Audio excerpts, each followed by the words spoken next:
রাষ্ট্র নির্বাচনে total voter সংখ্যা হচ্ছে 28,901 জন। একজন 901 জন। তো এই ভোটারদের জন্য আমরা মোট 9টা বিল্ডিংয়ে 17টা সেন্টার করেছি এবং সব মিলিয়ে আমাদের বুথের সংখ্যা আছে 990টা।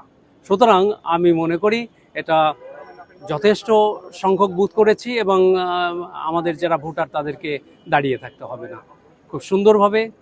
এবং যে আমাদের সময় দেওয়া আছে 9টা থেকে 4টা, এর মধ্যে সুন্দরভাবে সবাই ভোট সম্পন্ন করে। কাজী নজরুল ইসলাম মিলনায়তন, এখান থেকে সমস্ত সেন্টারগুলো থেকে যে ব্যালট বাক্স আছে আমরা এখানে নিয়ে আসব এবং এখান থেকেই ফলাফল প্রসেস এবং ঘোষণা করা হবে। অবশ্যই গণনাটা লাইভ টেলিকাস্ট হবে, দেখানো হবে। সব ভোটার যদি আগেই চলে আসে, শেষের দিকে দেখবেন যে সেন্টারে খুব কম সংখ্যক ভোটার আছে। আমাদের তো আচরণবিধি মনিটরিং করছি আমরা এবং বলেও দিচ্ছি।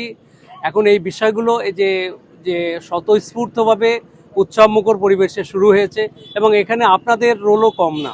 আপনারা অনেক সহায়তা দিচ্ছেন, আপনারা লাইভ টেলিকাস্ট করছেন, এগুলো টিভিতে আসছে, এগুলো দেশবাসী দেখছে। তারপরে কিছু বিষয় আছে এগুলো আসলে সবসময় কোনো একটা প্রার্থী কিছু ছাত্রদের বসে চা খাওয়ালো, তাদের বন্ধুদের চা হলো, এটাতে মিডিয়াতে আসার কথা নেই। এগুলো তাদের ব্যক্তিগত বিষয় এবং এখানে আমাদের এই শিক্ষার্থীরা এদের তো আলাদা কোনো ইনকাম সোর্স নেই।